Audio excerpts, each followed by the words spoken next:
Fixez-vous un délai à l'Iran pour conclure un accord avant d'envisager une éventuelle action militaire? Eux seuls le savent avec certitude. Leur avez-vous communiqué cela directement? Oui, je l'ai fait. Monsieur le Président, avez-vous un calendrier pour un éventuel retrait de la présence américaine sur place? Non, on verra bien. Vous savez, il faut bien qu'il flotte quelque part. Alors autant qu'il flotte près de l'Iran. Mais la situation est tendue. Comme vous le savez, j'ai empêché l'exécution de 837 personnes la semaine dernière. Ils allaient en pendre 830, tout était prêt. Ils allaient pendre 837 personnes et je leur ai dit que s'ils le faisaient, ils en paieraient le prix fort. Et ils ont renoncé. Je les en remercie, mais beaucoup de gens sont tués. Alors on verra ce qui se passera. Je peux dire ceci, ils veulent conclure un accord. Et pourtant, général, quand on voit les images qui nous parviennent depuis ce matin de Téhéran et les déclarations des militaires notamment et des politiques du régime iranien, on n'a pas l'impression qu'ils veulent conclure un accord.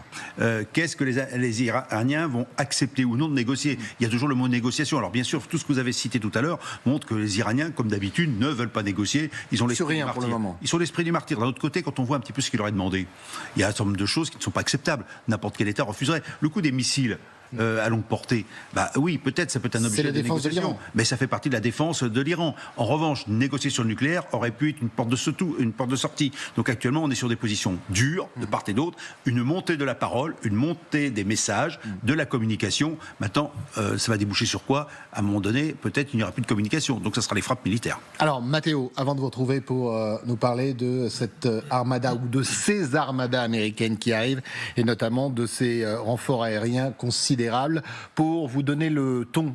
Voilà, vous verrez qu'on est loin de la négociation. Écoutez, le chef d'état-major des armées iraniens, il s'est exprimé ce matin.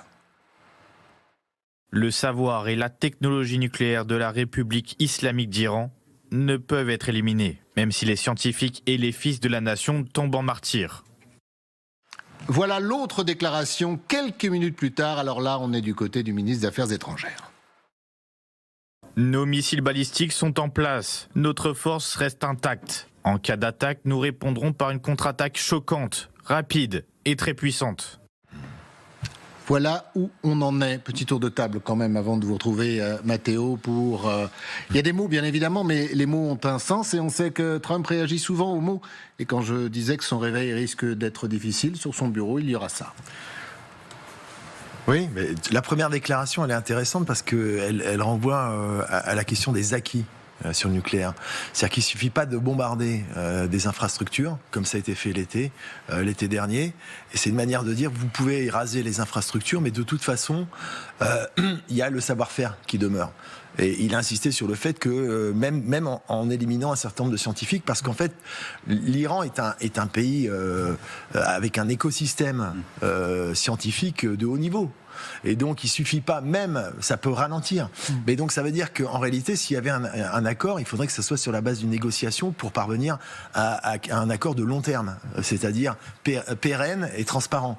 On en est loin, pour l'instant. Et la deuxième déclaration, alors c'est marrant, marrant si on peut dire, parce que c'est à contre-temps ou à contre-jeu. Le premier, c'est le militaire qui parle finalement de quelque chose qui est très politique, c'est la question de la sanctuarisation nucléaire. Et le ministre des Affaires étrangères fait référence justement à un volet strictement militaire avec les missiles, qui effectivement est l'arme de dissuasion essentielle des Iraniens sur lesquels ils ne veulent pas transiger. Et c'est pour ça que c'est un facteur de... L'Iran, sans se mettre d'un côté ou de l'autre, l'Iran n'est plus rien sans ce système et à la fois de défense et d'attaque et de dissuasion de ces missiles balistiques. C'est pour ça qu'ils ne sont pas prêts à négocier là-dessus. Or c'est une parmi les 3 ou 4 exigences des États-Unis, il y a la question balistique. Poussée notamment par Israël, on est d'accord. Pas uniquement, parce que ça peut concerner les Européens, quand on regarde nos bases. La longe aujourd'hui de certains missiles, potentiellement le sud de l'Europe, de l'Union européenne peut être concerné. Donc et d'ailleurs là on retrouve la classification des gardiens de la Révolution en tant qu'organisation terroriste. On a passé un seuil là. Et donc tout ça s'articule dans un ensemble qui laisse présager quand même quelque chose de peu pacifique. Avec cette connotation de martyr qui revient au fur et à mesure des déclarations. Grégory Phillips. Non mais clairement le programme balistique iranien sur lequel les Américains aimeraient négocier, c'est un peu l'assurance vie du régime, qui va bientôt, là dans quelques jours, va commémorer 47 années d'existence, et dont on dit, en tout cas les services de renseignement américains disaient encore il y a quelques jours qu'il n'a jamais été aussi fragile. Donc vous avez quand même un système des mollahs, des ayatollahs, qui a réprimé dans le sang les manifestations de la fin décembre et du mois de janvier, et dont on dit qu'il y a quand même des fissures à l'intérieur. Donc si en plus vous acceptez de renoncer à votre programme balistique, vous vous retrouvez nu. Donc je pense que dans la négociation, pour les Iraniens, pour Téhéran, c'est absolument inacceptable qu'on puisse remettre en cause le programme balistique.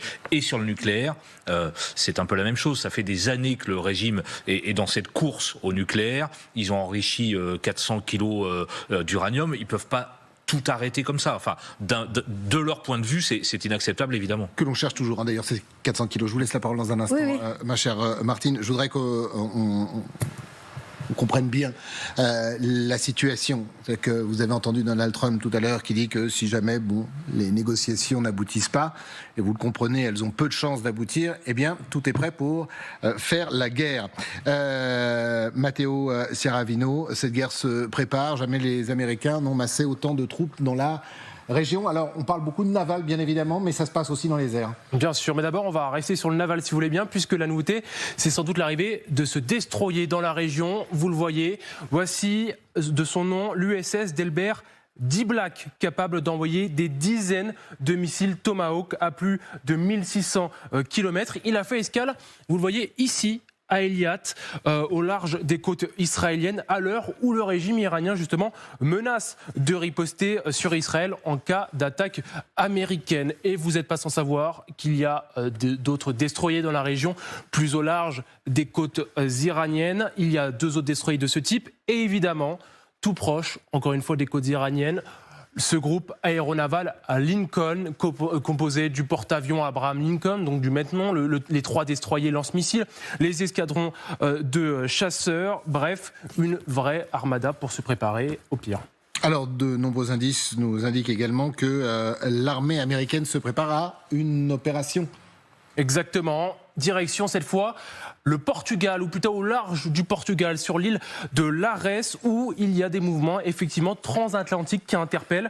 6 F-35 ont été justement filmés en train d'atterrir, vous le voyez, sur cette base aérienne portugaise. Une géolocalisation confirmée par nos confrères de CNN. Il y a aussi ces mouvements permanent de dizaines d'avions de logistique C-17 et C-5, vous les voyez ici, qui larguent des cargaisons, du fret sur les bases américaines dans toute la région. Et dernier indice, Christophe, qui montre ce qui se joue dans la région, c'est cet avion, il s'appelle le 11A.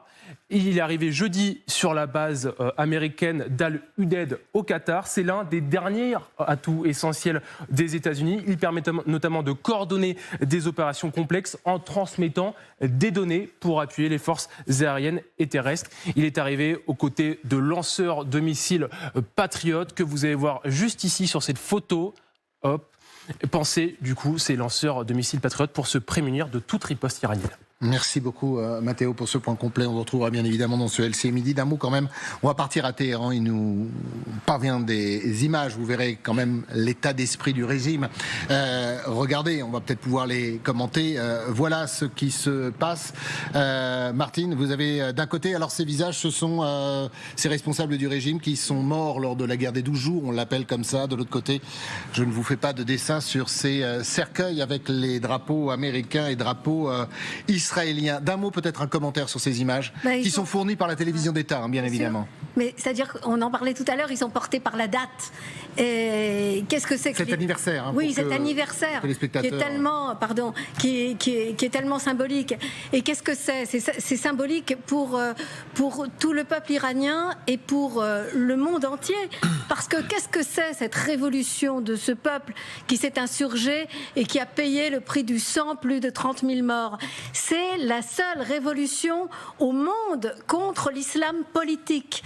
C'est la seule révolution au monde qui dit dit non à cet islam politique qui s'est répandu absolument partout, pas seulement à travers les proxys qui ont été largement affaiblis par la guerre des 12 jours et par les autres opérations, mais à travers l'Europe et à travers l'Occident. C'est-à-dire que c'est un enjeu absolument phénoménal.